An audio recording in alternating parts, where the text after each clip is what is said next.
Alright, so today we're going to review La La Land, starring Emma Stone and Ryan Gosling.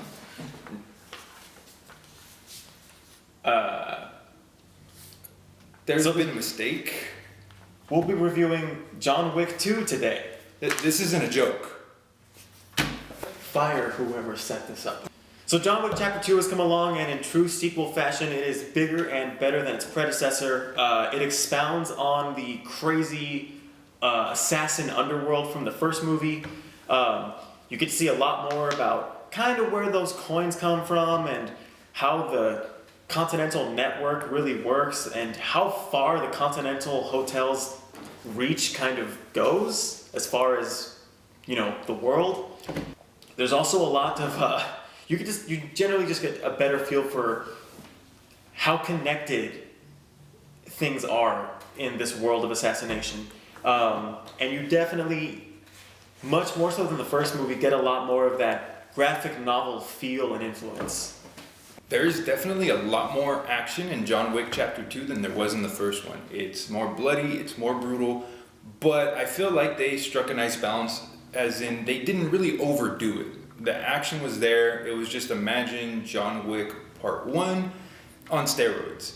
And a lot of the action scenes were a lot more drawn out, but they did so in a way without making it feel drawn out. Like you were never bored during any of the action scenes. They would just happen and it felt like they were long, but not tediously long. That's how good the action scenes were. Yeah, you wanted to see the whole thing. Lots of motherfuckers getting shot in the head. Yeah.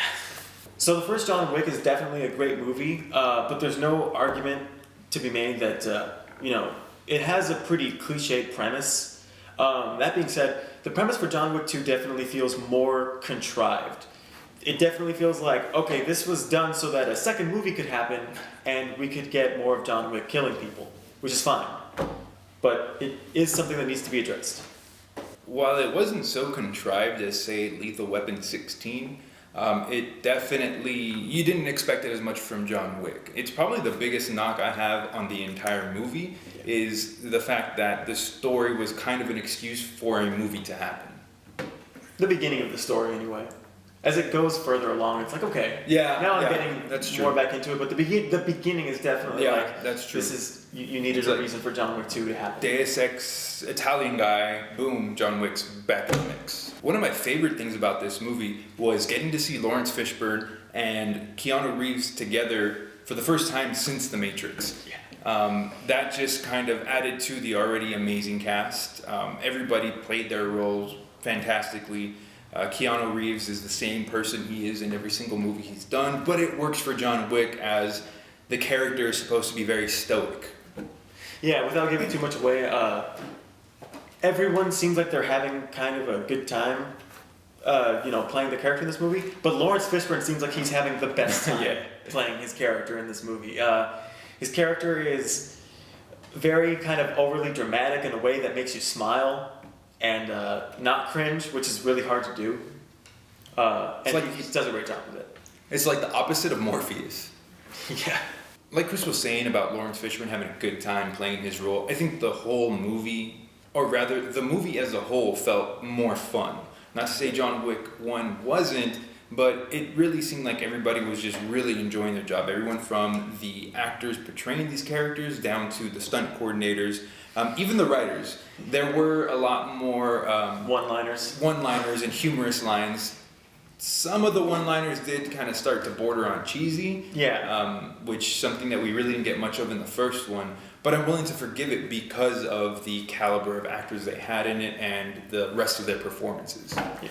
Towards the end of the movie, as it's reaching its climax, there's this really, really cool scene that we're not going to really talk too much about because you should see it yourself. But the movie really kind of pulls like an Enter the Dragon moment, but ratcheted up to like 11. And I think that was really well done. So it is very influenced by Enter the Dragon, but without being a carbon copy. They really put their own spin on it. And that, in my opinion, led to one of the coolest scenes in the entire movie. Yeah, like some of the best kind of transitions from scene to scene, from room to room that I've seen in a long time. It's so cool. When it comes down to John Wick Chapter 2, if you like the first one, you're going to love the second one. I personally think action-wise, it was better than the first. Story-wise, it had its holes, but I think those holes are easily overlooked. The movie itself, as a whole, was wildly entertaining, ridiculously satisfying. More tense than the first. Yeah, a lot more. Especially when you get into the second half of the film. Definitely. So you were kind of on the edge of your seat more so in Chapter 2 than you were in Part 1. If you guys haven't figured it out by now, we definitely recommend you go watch John Wick Chapter 2, especially if you were a fan of the first movie. I thought it was wildly rewarding. It's kind of like John Wick 1 on steroids. Yeah, great action, great transitions, great acting, great tension.